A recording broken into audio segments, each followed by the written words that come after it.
मुजफ्फरनगर के वरिष्ठ पुलिस अधीक्षक संजय कुमार वर्मा के निर्देशानुसार अपराध और अपराधियों पर अंकुश लगाए जाने के संबंध में जनपदीय पुलिस लगातार अभियान चलाए हुए है। इसी अभियान के क्रम में वरिष्ठ पुलिस अधीक्षक संजय कुमार वर्मा द्वारा पुलिस कार्यालय में जनसुनवाई का आयोजन किया गया। जनसुनवाई के दौरान जनता की शिकायतों को ध्यानपूर्वक सुना तथा उनके शीघ्र एवं गुणवत्तापूर्ण निस्तारण हेतु संबंधित को निर्देशित किया गया। इसके साथ ही महिला अपराधों से संबंधित शिकायतों को गंभीरतापूर्वक लेते हुए तत्काल क्विक रिस्पांस टीम महिला विंग को मौके पर भेजा गया। इसी क्रम में वरिष्ठ पुलिस अधीक्षक मुजफ्फरनगर संजय कुमार वर्मा द्वारा थाना रतनपुरी क्षेत्र में हत्या की घटना के घटनास्थल का निरीक्षण किया गया तथा अधीनस्थों को आवश्यक दिशा निर्देश दिए गए। इसी अभियान के क्रम में थाना भौराकला पुलिस द्वारा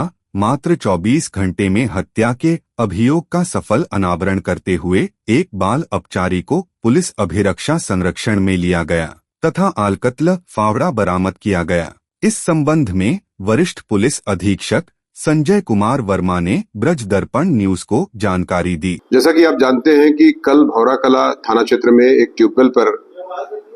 एक व्यक्ति प्रदीप नाम के व्यक्ति की प्रदीप पाल नाम के व्यक्ति की हत्या हो गई थी और ऐसा प्रतीत हो रहा था कि किसी धारदार हथियार से उसके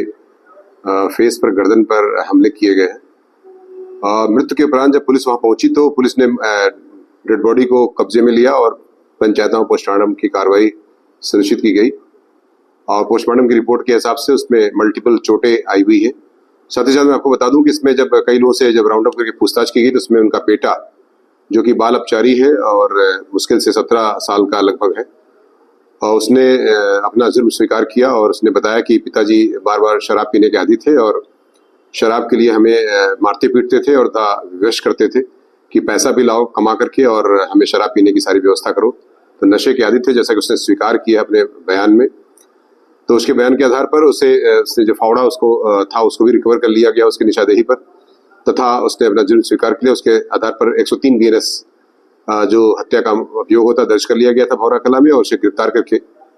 विधिक कार्रवाई करते हुए जनविधिक कार्रवाई सुनिश्चित कर दी गई है। थाना सिविल लाइन पुलिस द्वारा मॉडिफाइड साइलेंसर लगाने वाले दुकानदार सहित 2 अभियुक्तों को गिरफ्तार किया गया, जिनके कब्जे से 14 मॉडिफाइड साइलेंसर बरामद हुए। इस संबंध में वरिष्ठ पुलिस अधीक्षक संजय कुमार वर्मा ने ब्रज दर्पण न्यूज को जानकारी दी। जैसा कि आप जानते हैं कि आज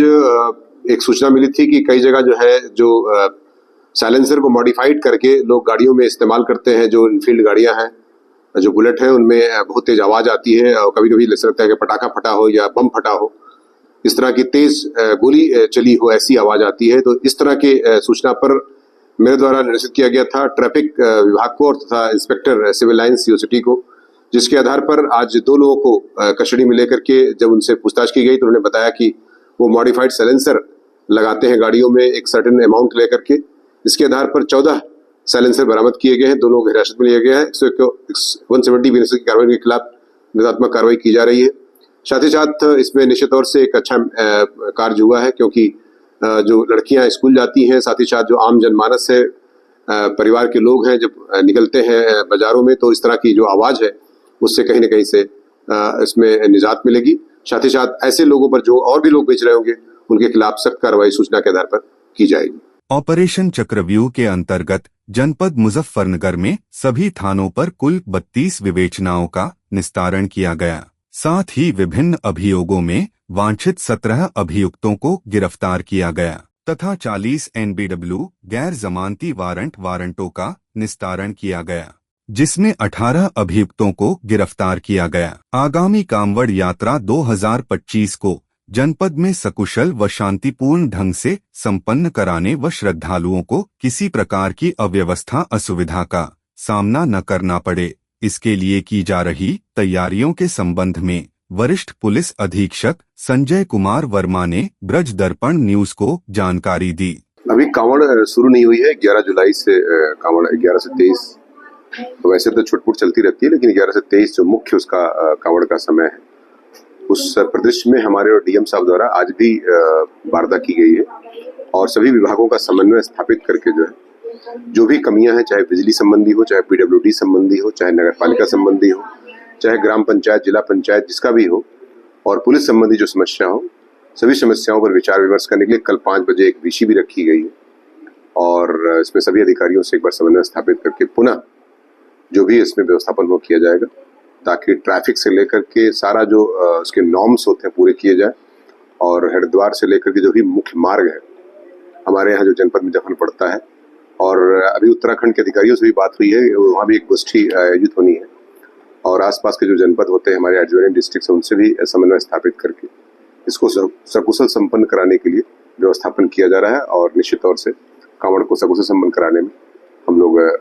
तत्पर होकर के इस पर कार्रवाई करेंगे और इसको सकुशल संपन्न कराएंगे। थाना भोपा, थाना ककरौली पुलिस, राजस्व खनन टीम व परिवहन विभाग द्वारा संयुक्त रूप से ओवरलोड वाहनों पर कार्यवाही की गई, जिसमें 10 ओवरलोड ट्रक, डंपर, रेत, रोडी, लकड़ी व रास्ता बताने वाली एक वैगनार कार को सीज किया। आगे इसी क्रम में सर्विलांस सेल द्वारा विगत 6 माह में गुमशुदा व खोए हुए कुल 235 स्मार्ट मोबाइल फोन, जिसकी अनुमानित कीमत लगभग 48 लाख रुपए है, 235 स्मार्ट मोबाइल फोन को बरामद किया गया। वरिष्ठ पुलिस अधीक्षक संजय कुमार वर्मा द्वारा बरामद मोबाइलों को उनके स्वामियों के सुपुर्द किया गया। इस संबंध में वरिष्ठ पुलिस अधीक्षक संजय कुमार वर्मा ने ब्रज दर्पण न्यूज को जानकारी दी।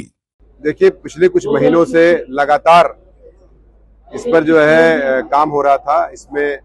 235 मोबाइल महिला पुरुष मिलाकर के मुजफ्फरनगर पुलिस द्वारा बरामद किया गया है। निश्चित तौर से सभी को जिनको मोबाइल ये मिल रहा है, कांवड़ से ठीक पूर्व मिल रहा है, एक हम लोग पुलिस विभाग की तरफ से खुशी देने का प्रयास कर रहे हैं और बधाई भी उनको देते हैं हम अपने तरफ से कि उनका खोया हुआ मोबाइल, जो किसी का तो बरेली में गिरा हुआ था, किसी का मुरादाबाद में गिरा हुआ था, किसी का ट्रेन में गिरा था, किसी शादी में गिरा था, किसी का बारात में गिरा था, तो ऐसे लोगों को जिनको मिल रहा है, कई आप देखो कई गरीब लोग हैं, मजदूर लोग हैं, उनको मोबाइल मिलने से कितनी उनकी खुशी मिल रही है। मैं निश्चित तौर से उनको बधाई देता हूँ और आपको भी बधाई देता हूँ। कुछ मीडिया के लोगों का भी खोया हुआ है, मैं उसको भी बरामद करने का प्रयास कर रहा हूँ। तो लगभग 50 लाख का 48 लाख समथिंग का ये मोबाइल बरामद किया गया है, 235। निश्चित तौर से मैं सभी को बधाई देता हूँ और अपनी टीम को भी मैं 20,000 रुपए का इनाम भी दे रहा हूँ इसके लिए, जो कि हमारी सर्विलांस और एसओजी की टीम ने इसको बरामद किया है और दिन रात इसमें मेहनत करके लोगों का लेकर के नेटवर्किंग के माध्यम से अपना बरामद करना एक निश्चित तौर से कड़ा चुनौती का काम होता है। तो इसमें बरामदगी के बाद मैं सभी को बधाई भी देता हूँ और साथ साथ जिनको मिल गया है कांवड़ से पहले उनको भी बधाई देता हूँ और ये भी अपील कर रहा हूँ कि कांवड़ में पूरा जनता जो सहयोग करे पुलिस विभाग का, और हम निश्चित तौर से पूरी शिद्दत के साथ काम करते हुए, पूरी गंभीरता के साथ काम करते हुए इस कांवड़ के महापर्व को सकुशल संपन्न कराने में जिला मजिस्ट्रेट महोदय के सहयोग से हम पूरा प्रयास कर रहे हैं पूरी शिद्दत के साथ और निश्चित तौर से हम सफल होंगे। और आपका और साथ साथ जितनी जनता आई हुई है उनका सभी अपील करता हूं कि इसमें सहयोग प्रदान करें और हम इस पूरे त्योहार को एक खुशी के रूप में मनाने में हम सफल होंगे। बाइक पर सवार होकर अपने बहनोई के पास राजमिस्त्री के काम के लिए मजदूरी करने निकले गुलशेर की रास्ते में गोली मारकर हत्या कर दी गई। राजबाहे की पटरी पर राजमिस्त्री का शव पड़ा मिलने की सूचना पर पहुंची पुलिस ने लाश को कब्जे में लेकर पोस्टमार्टम के लिए भेज दिया है। इस संबंध में वरिष्ठ पुलिस अधीक्षक संजय कुमार वर्मा ने ब्रज दर्पण न्यूज को जानकारी दी। एक गुलशेर नाम का व्यक्ति लगभग 28 साल का जो मंसूरपुर थाना क्षेत्र का रहने वाला है और जानकारी मिली है इसमें सीओ बुढ़ाना और इंस्पेक्टर जो हमारे रतनपुरी है वो वहाँ पर मौके पहुँच गए हैं। उनके द्वारा बताया जा रहा है कि ये व्यक्ति एक मजदूर है और जो कि मेरठ में मजदूरी करता है, मोटरसाइकिल से जा रहा था। उसकी डेड बॉडी बरामद हुई है, उसमें उसके सर में गोली लगी हुई है। मृतक की पहचान हो चुकी है और इसमें अभियोग दर्ज किया जा रहा है। पंचायतनामा की कार्रवाई के बाद पोस्टमार्टम की कार्रवाई सुनिश्चित की जा रही है तथा इसमें जो लोग भी शामिल होंगे उनके खिलाफ सख्त कार्रवाई सुनिश्चित की जाएगी।